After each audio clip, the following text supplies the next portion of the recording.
moving on to our next topic, that is steps in location selection.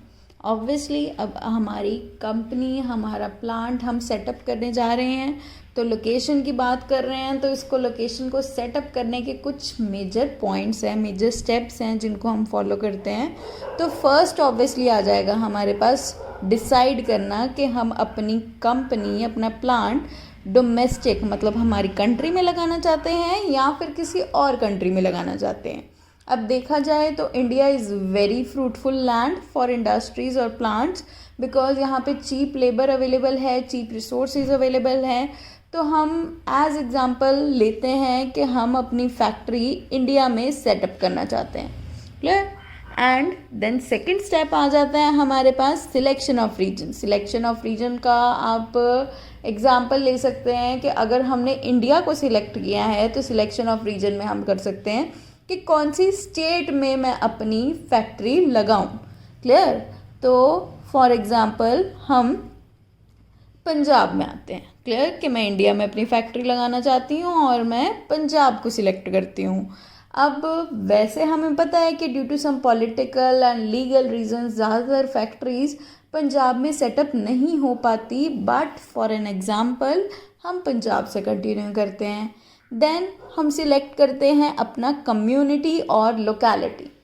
अब इसके अंदर क्या है कि हम पंजाब के कौन से डिस्ट्रिक्ट को सिलेक्ट करते हैं फॉर आर प्लांट लोकेशन, वो आ जाएगा. तो हम इसको पंजाब को नैरो डाउन करते हुए फॉर एग्जांपल ले लेते हैं हम एग्जांपल फिरोज़पुर की. क्लियर कि मैं अपनी फैक्ट्री फिरोज़पुर में सेटअप करना चाहती हूँ. अब ये फैक्ट्री फिरोज़पुर में कहाँ पे होगी, मतलब अब फाइनल स्टेप आ जाएगा सिलेक्शन ऑफ साइट कि एक्चुअल लोकेशन, एक्चुअली उसका एड्रेस क्या होगा उस फैसिलिटी का, उस प्लांट का, वो सिलेक्ट करना मेरे लिए लास्ट स्टेप हो जाएगा. तो अब ये लास्ट स्टेप में मैं डिसाइड करती हूँ कि मुझे अपनी लोकेशन लगानी है फिरोज़पुर के किसी विलेज में. क्लियर. बिकॉज ऑब्वियसली अगर हम एक प्लांट के बारे में डिसाइड करें तो हमें एक बहुत ही वाइड एरिया ऑफ लैंड चाहिए जो कि मैं प्रिज्यूम कर रही हूँ कि मुझे किसी विलेज में अवेलेबल हो जाएगा. क्लियर. तो ये क्या था हमारा procedure of selecting a site, a plant site, जो कि हमारे प्लांट की फैक्ट्री की एक्चुअल लोकेशन बन सकता है.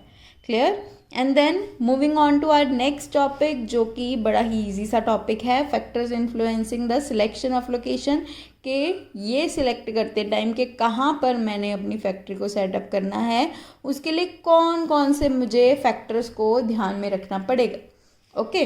तो starting with the first one, जो हम पहले भी डिस्कस कर चुके हैं, जहाँ पे रॉ मटेरियल अवेलेबल होगा वहीं पे हमारी फैक्ट्री सेटअप होगी. जहाँ पे हमें चीप लेबर अवेलेबल होगा हमारी प्रेफरेंस उस जगह पे ज़्यादा होगी. जहाँ पे हमें रिसोर्सेज और पावर फैसिलिटी दोनों अवेलेबल होंगी वहाँ पे कंपनी की प्रेफरेंस ज़्यादा होगी. Nearness to the market. Nearness to the market means कि हमारा कस्टमर हमारे तक कितनी ईजिली पहुँच सकता है और हम अपने कस्टमर तक कितनी ईजिली पहुंच पाएंगे अपने प्रोडक्ट को मैन्युफैक्चर करने के बाद, दैट ऑल्सो मैटर्स.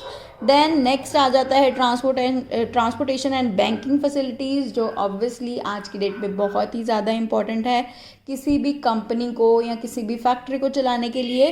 तो ऑब्वियसली मैं अपनी कंपनी ऐसी जगह लगानी चाहूँगी जहाँ पे मुझे पता है कि ईजिली मुझे ट्रांसपोर्टेशन फैसिलिटीज़ भी अवेलेबल है and banking facilities, loans and overdrafts ये भी अवेलेबल हैं. Then fertility of soil and climate, कि अगर मेरी कोई मैन्युफैक्चरिंग ऐसी हो रही है जिसके अंदर मुझे एग्रीकल्चरल प्रोडक्ट का यूज़ करना पड़ता है या मेरा जो रिसोर्स है, रॉ मटेरियल है, वो एग्रीकल्चर लैंड से आ रहा है, तो ऑब्वियसली मैं वहाँ के क्लाइमेट और सॉइल के बारे में कंसर्न रहूँगी. फॉर एग्जांपल अगर आप किसी हिली एरिया में लगाते हैं अपनी फैक्ट्री को तो वहाँ का क्लाइमेट हो सकता है कि आपकी फैक्ट्री के लिए सूटेबल ना हो. ऑन दी अदर हैंड अगर आप किसी प्लेन जगह पे लगाते हैं, किसी प्लेटू पे लगाते हैं, तो ऑब्वियसली वो आपकी कंपनी के लिए थोड़ा ज़्यादा फेवरेबल होगा. तो ये हो गया हमारा soil and climate. Industrial hubs, अब कुछ जगहें ऐसी भी होती हैं जो कि किसी भी कंट्री में एक इंडस्ट्रियल हब बन जाती हैं. जैसे कि बात की जाए कि एक पर्टिकुलर इंडस्ट्री की, तो फॉर एग्ज़ाम्पल जैसे कि बिहार है, वहाँ पर आयरन ओर्स या मेटल ओर्स की माइंस हैं, वहाँ पर काफ़ी अच्छे रिसोर्सेज इसके रिगार्डिंग अवेलेबल है। तो जितनी भी ज़्यादातर स्टील इंडस्ट्रीज़ होती हैं वो बिहार में सेटअप की जाती हैं। और कुछ एरिया ऐसे होते हैं जो कि ऑटोमेटिकली इंडस्ट्रियल हब बन जाते हैं कि अगर साइकिल्स की फैक्ट्री एक जगह पर लग रही है तो वो स्टेट उसके लिए हब बन जाती है, वो एरिया उसके लिए हब बन जाता है। तो ये हो जाते हैं हमारे इंडस्ट्रियल हब। तो हम क्या चाहेंगे कि हमारी इंडस्ट्री, जो हमारी फैक्ट्री है, वो हमारे इंडस्ट्रियल हब में ही हो ताकि हमें भी इजीली सब कुछ अवेलेबल हो जाए। Then government and taxation policy, again government का रोल और टैक्सेशन पॉलिसी का रोल, पॉलिटिकल पार्टीज़ का और लीगल पॉलिसीज़ का रोल बहुत बड़ा होता है किसी भी फैक्ट्री को सेटअप करने के लिए। जैसे बात की हमने पंजाब की कि पंजाब का लीगल और पॉलिटिकल एनवायरनमेंट इतना फेवरेबल नहीं है, तो यहाँ पर ज़्यादा फैक्ट्रीज भी सेटअप नहीं की जाती। ऑन दी अदर हैंड अगर हम बात करें किसी और स्टेट की, for example Maharashtra, that state is very favourable for the industries. वहाँ के रूल्स फैक्ट्रीज़ के लिए बहुत ही फेवरेबल बनाए जाते हैं। तो ऑब्वियसली ज़्यादातर इंडस्ट्रीज़ या फैक्ट्रीज़ प्रेफर करेंगी वहाँ पे सेटअप करना। अब पर्सनल प्रेफरेंसेस की बात करते हैं। पर्सनल प्रेफरेंसेस है कि जो आपका एंटरप्रेन्योर है, जो आपका ओनर है, उसके एक पर्टिकुलर लोकेशन के साथ कुछ अटैचमेंट है या वो चाहता है कि मैं इसी एरिया में इसी लोकेशन पे अपनी फैक्ट्री को सेटअप करूं। तो वो हो जाती है उसकी पर्सनल प्रेफरेंस, उसकी पर्सनल थिंकिंग, उसका खुद का thought process. Then need for decentralisation, some time ये भी होता है कि एक ही जगह पे हम एक तरीके की फैक्ट्रीज़ को लगाना शुरू कर देते हैं तो वो जो प्रोडक्ट है उस जगह में बहुत ही अच्छे से अवेलेबल हो जाता है, but on the other areas, in the other areas वो इतनी ईजिली अवेलेबल नहीं हो पाता। तो समटाइम्स हमारा फोकस होता है ऑन डिसेंट्रलाइजेशन कि हम अपनी फैक्ट्री इंडस्ट्रियल हब में ना लगा के कहीं और लगाएं। Then industrial atmosphere also decides कि हम कहाँ पे अपनी फैक्ट्री लगाने वाले हैं। जहाँ का इंडस्ट्रियल एटमॉस्फेयर हेल्दी होगा, जहाँ पे कंपटीशन हेल्दी होगा, जहाँ पे रूल्स क्लियर और सोफिस्टिकेटेड होंगे, वहाँ पे हम अपनी फैक्ट्री को लगाना पसंद करेंगे। इकोनॉमिक कंडीशन, जिस एरिया की इकोनॉमिक कंडीशन अच्छी है वहाँ पे अगर आप फैक्ट्री सेटअप करोगे तो ऑब्वियसली आपको कुछ ना कुछ बेनिफिट मिलेगा। आपकी कंट्री की इकोनॉमिक कंडीशन भी आपकी उससे इम्प्रूव हो जाएगी आपके प्लांट को वहाँ सेटअप करने से। क्लियर? जैसे कि इंडिया में कुछ स्पेशल इकोनॉमिक जोन्स बनाए जाते हैं, तो अगर स्पेशल इकोनॉमिक जोन में आप अपनी फैक्ट्री या प्लांट को सेटअप करते हैं तो आपकी कंपनी को कुछ ना कुछ स्पेशल बेनिफिट्स प्रोवाइड करती है हमारी गवर्नमेंट। तो that is economic condition. Then coming on to subsidies and concession, कुछ ऐसी भी जगहें हैं जहाँ पे फैक्ट्री लगाने से आपको कुछ कंसेशंस मिलती हैं, कुछ सब्सिडीज़ प्रोवाइड करती है government in order to grow that place, in order to develop that particular area. तो वो कंपनी के लिए बेनिफिशियल भी है और गवर्नमेंट के लिए बेनिफिशियल भी है।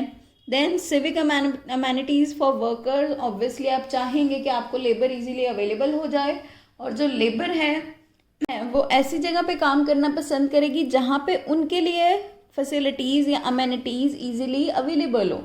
फॉर एग्जांपल आपके लेबर के जो बच्चे हैं उन्होंने स्कूल में भी पढ़ना है, तो वो ऐसी जगह पे काम करना पसंद करेंगे जहाँ पे इजीली स्कूल की फैसिलिटीज़ अवेलेबल हो, उनके हेल्थ केयर के लिए हॉस्पिटल्स हों, उनके सिक्योरिटी के लिए प्रॉपर एक गाइडेंस हो, एक लॉ सिस्टम हो उस जगह का, डिफेंस सिस्टम हो। तो ये सारी हैं सिविक अमेनिटीज़ फॉर वर्कर्स जिसका हमें ध्यान रखना पड़ता है।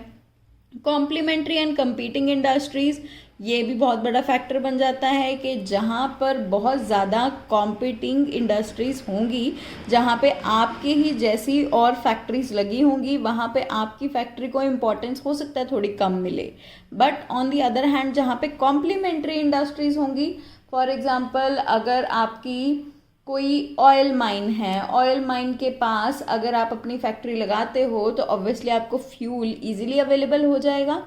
तो ये आ जाती हैं हमारी complementary industries. Then coming on to environmental policy. Environmental policy जिसके ऊपर पहले तो इतना ध्यान नहीं दिया जाता था, बट फ्रॉम लास्ट 3 और 4 डेकेड्स इसकी इम्पोर्टेंस थोड़ी बढ़ गई है। तो गवर्नमेंट कुछ ना कुछ रूल स्ट्रक्चर करती है कि आप अपनी कंपनी कहाँ सेटअप कर सकते हो, आपकी फैक्ट्री से पोल्यूशन कितना होगा, आपकी फैक्ट्री से जितना पोल्यूशन हो रहा है उसके एक्सचेंज में आपको ट्री प्लांटेशन कितनी करनी पड़ेगी, आप रेजिडेंशियल एरिया में अपना प्लांट लगा सकते हैं या नहीं लगा सकते हैं। तो ये सारी चीज़ें हमारी एनवायरमेंटल पॉलिसी का पार्ट बन जाती है, जिनको फॉलो करना मैंडेटरी है आज के टाइम पे। तो that also becomes a very important factor in selecting a plant location. Clear? तो यहाँ पे हमारा फैक्टर्स का टॉपिक कंप्लीट हो गया।